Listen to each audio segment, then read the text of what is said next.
Okay, in the first video we looked at measures of central tendency for a list of data, specifically the cost of tuition per year at the UW schools for a Wisconsin resident.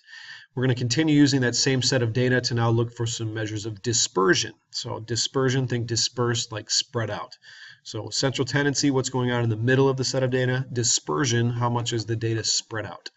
A couple of specific items we're going to look for. First, we're going to look for the range of the data. The range is going to be whatever the greatest value is minus the least value. We're also going to look for the standard deviation. Standard deviation being a measurement of how far away the typical data item is from the mean. There's a really fancy formula that helps you find the standard deviation. It looks like this.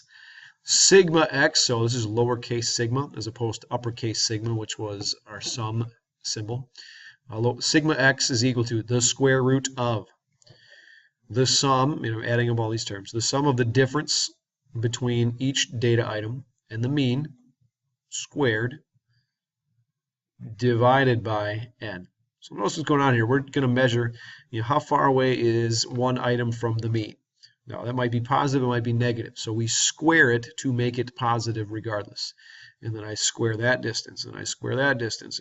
All of the data items would run through this formula. I've got all these squares added together. I divide by the number, so it's the mean of those squared distances. And then I take the square root of that, which will essentially undo the squaring part for all of them. So that's a really complicated looking formula, but if you remember from the first video, this number shows up on a calculator screen pretty easily. Final measure of dispersion we're going to check for is we're going to list any outliers. So an outlier is going to be some data point that is way beyond all the rest. Okay. In the Algebra 2 textbook that we use, it's defined as a data point that is much greater or much less than most of the rest of the values in a set. Technical definition that used to be in an old pre-calc book that I used, an item that is 1.5 times the interquartile range beyond the first or third quartiles.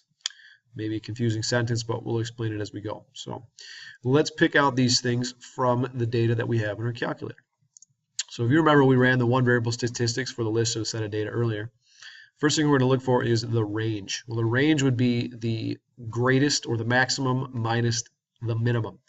Well, I have a maximum of 10,416 and a minimum of 7,342. Okay, now I would punch it in on my calculator right here, but I don't want to ruin what's going on the screen, so instead I'll just punch it in on a calculator off screen real quick. 10,416 minus 7,342 is equal to 3,074. We'll go ahead and put that in here on the notes. So this is what we just did. 10,716 minus 7342 equaled 3,074. I'll fix that and move it up here. So there would be our range. That's the difference between the least expensive school and the most expensive school in annual tuition. All right, standard deviation. Let's go back and check our calculator. So of all these things, sigma x, I mentioned that before, sigma x, that would be our standard deviation. So we have a standard deviation for this set of data of $903.74. So we can round that and write it, 903.74. There's our standard deviation. So typically, the items in our list are going to be that far away from the mean. Remember, our mean from the last video was $8,318. So people are going to be pretty close to, $900 on either side of that, typically. Okay. Oops, lost everything. Come back. All right, outliers. Goofy definition. Now, the first thing I would say is, as I looked at the list of data, is there any piece that stands out as being really, really expensive compared to the rest, or really, really cheap compared to the rest? You can go back and check that list or look at your notes. I would say no. Just eyeballing it, I would say that everybody's fairly close. They're all in the same ballpark. We've got the least expensive of 7,300 and the most expensive 10,700. Everybody's in between there. There's no one that stands out. Madison's kind of expensive. I think Parkside might be the cheapest, but it's not like they're way different than all the rest of the schools. There's somebody that's pretty close to them for the most part. If we were to add a private school to the list, maybe all of a sudden I put Carthage on that list.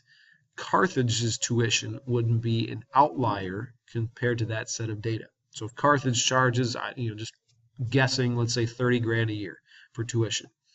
No idea, just throwing a number out there.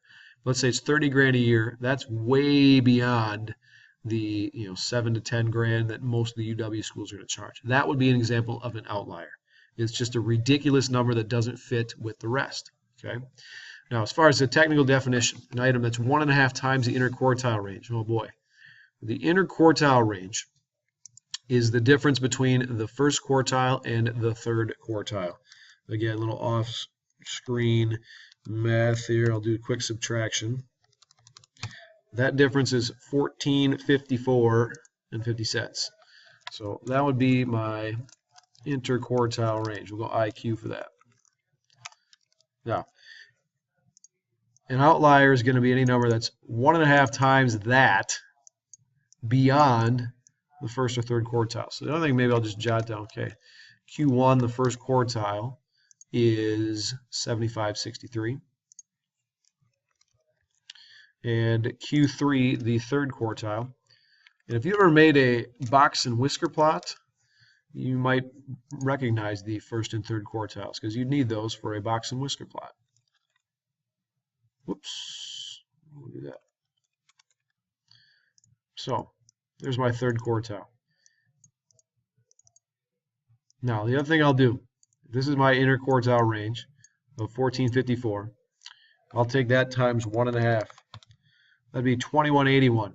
Okay, so I need to be $2,181.75 beyond the first quartile, like less than this, okay, or greater than that. So if I were to put this by both of them, okay, imagine taking 75.63, the first quartile, minus 2181.75.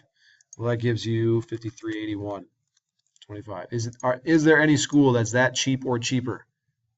No, there isn't. Okay. What about on the high end? Well, if we take 9,017 and 50 cents plus 2181.75, that would give us $11,199.25. Is anybody that expensive or more? No, they aren't. Okay, so I'll just make a little note that we subtracted this, we added this to get these two numbers. So anything below this is going to be an outlier. Anything above this is going to be an outlier. Looking at our set of data, Madison is within this range as the most expensive. Parkside is greater than this as the cheapest. So no outliers for this set of data. So that's looking at a couple of measures of dispersion. So we've got central tendency and dispersion. I think that's a good enough look for you to be able to figure out the things on your worksheet activity.